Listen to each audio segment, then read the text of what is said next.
नमस्कार. मी डॉक्टर शुभांगी गोसावी. मनमानस या यूट्यूब चॅनलवर तुम्हा सर्व विद्यार्थ्यांचे स्वागत आहे.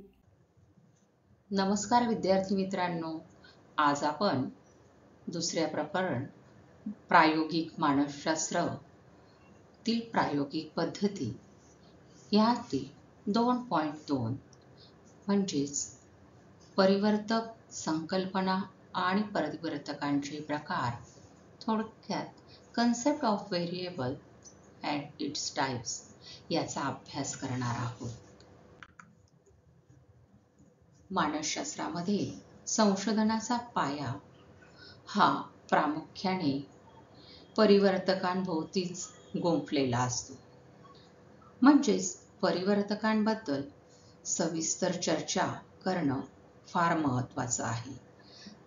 परिवर्तकांचे विविध प्रकार, त्यांची भूमिका आणि संशोधनात त्यांचे काय महत्त्व आहे याबद्दल आपण टप्प्याटप्प्याने अभ्यास करणार आहोत. आपल्या मानवी वर्तनाचे वैज्ञानिक विश्लेषण करण्यात ही परिवर्तकं महत्त्वाची ठरत असतात.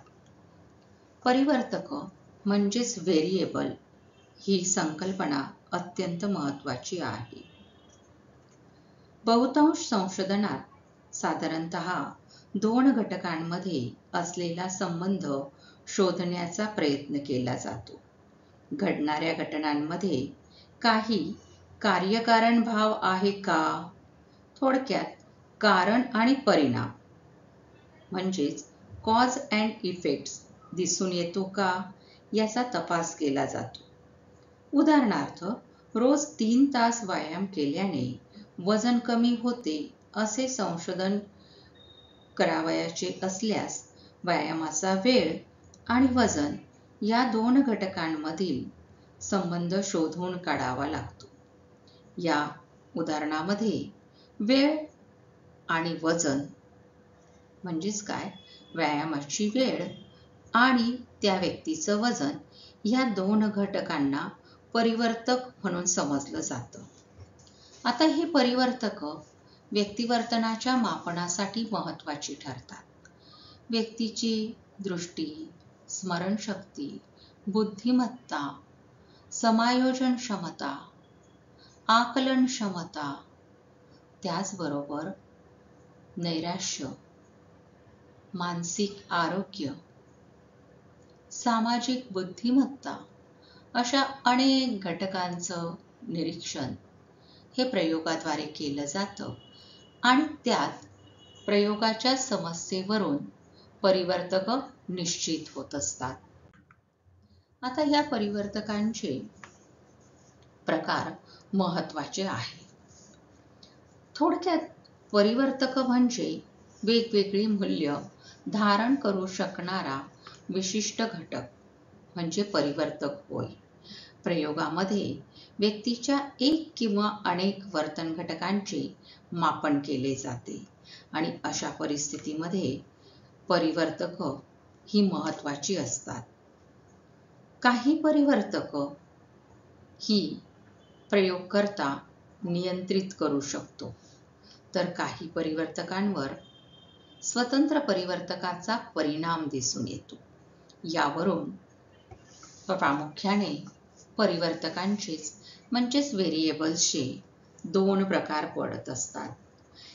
परिवर्तकांना परिवर्त्य असंही म्हटलं जातं.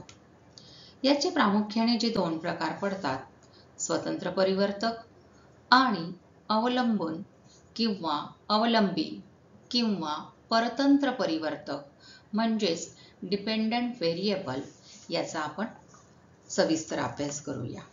आता पहिला मुद्दा आहे तो म्हणजे स्वतंत्र परिवर्तक. प्रयोग करीत असताना प्रयोगकर्त्याला काही घटकांवर नियंत्रण ठेवावे लागते, ज्यामध्ये प्रयोगकर्ता त्या घटकात स्वतः हस्तक्षेप करू शकतो, तसेच त्यात स्वतःहून बदल करू शकतो. अशा घटकाला स्वतंत्र परिवर्तक असं म्हणतात. उदाहरणार्थ, वय, लिंग, अभ्यासाच्या पाठाची लांबी, आनुवंशिकता, मादक पदार्थ इत्यादी. या स्वतंत्र घटकांचा स्तर किंवा प्रमाण प्रयोगकर्ता त्याच्या प्रयोगाच्या डिमांडनुसार कमी जास्त करू शकतो. दुसरा जो घटक आहे तो म्हणजे परतंत्र म्हणजेच अवलंबी परिवर्तक.